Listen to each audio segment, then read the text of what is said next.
Novi C5 Aircross smo že imeli na testu, ampak tisti je bil bel, ta je pa, no tudi bil, ampak nista ista. Prejšnji je imel samodejni menjalnik EAT8, tam je enak menjalnik in prejšnji je imel Primož Shine, ta je tudi Shine. Čakaj, zakaj imamo mi še enkrat avto? Aja, prejšnji je imel tukaj spodaj bencinski motor, tam pa dizelskega. Sem vedel, da nista ista avto. Skoraj prepričan sem bil. Gre za že znan dvolitrski Blue HDI 180, kar pomeni, da je moči za slabih 180 konjičkov oziroma okroglih 130 kW.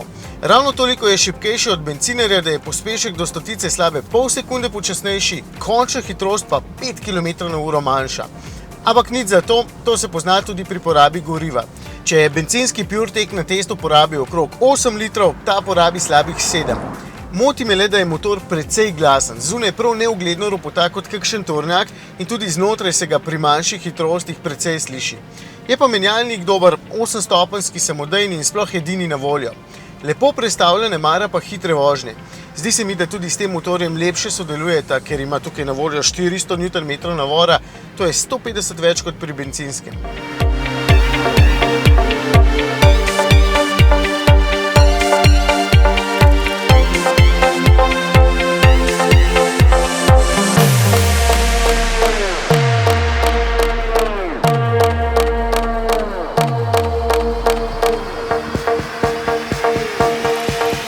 Če iščete najudobnejši križanec z dizlom v nosu in zanimivo obliko, vam tudi 35 000, kolikor takšen stane preko financiranja, sploh ne bo težko odšteti.